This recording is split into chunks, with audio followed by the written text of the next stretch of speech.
All right, guys, here I am in my lounge. We've just had a birthday in the house, and that's my wife's favourite bird. But anyway, I'm going to talk you through a workshop planning hack in a context that I'm about to deliver. I'm going to be delivering at a coach developer training residential next week with Netball Central, and I'm delivering a sessions which I'll share you soon. But what we're going to do is I'm going to walk you through those 3 steps: how we capture attention at the start of the session, layer in 3 key facts or ideas, and then have a call to action at the end.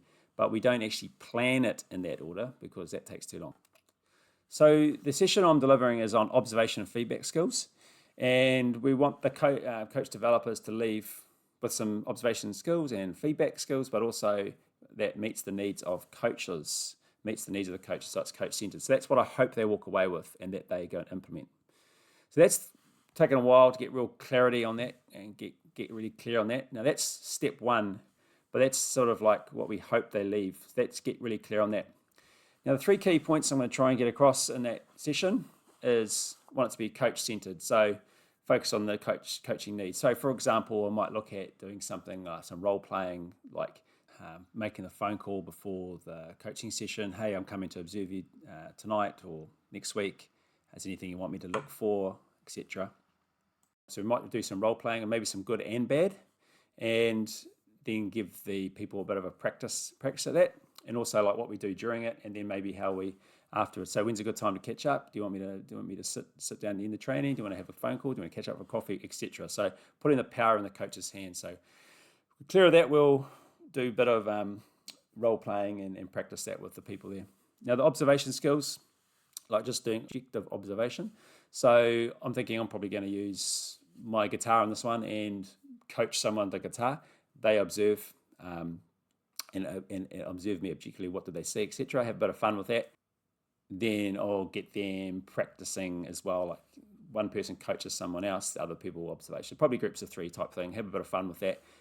Some kind of easy skill to teach. And then effective feedback is at the end. Some questioning approaches, and I personally like the GROW model. There's also a review model, and there's probably others, but the GROW model is one that's always stuck with me. And we'll talk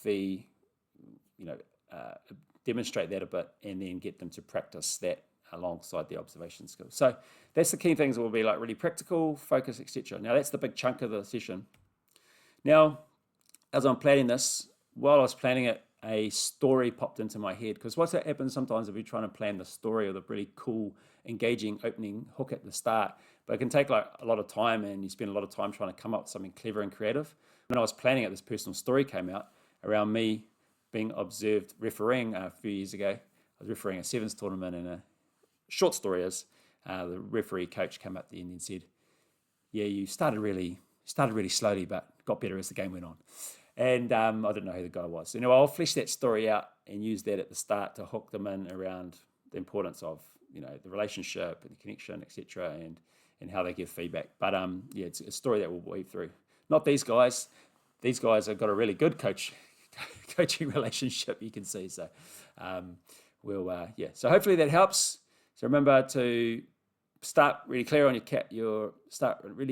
your call to action. Then come up with your 3 key points. The last thing you plan is your hook, because that's going to save you heaps of time and create really impactful sessions. Love to hear your feedback.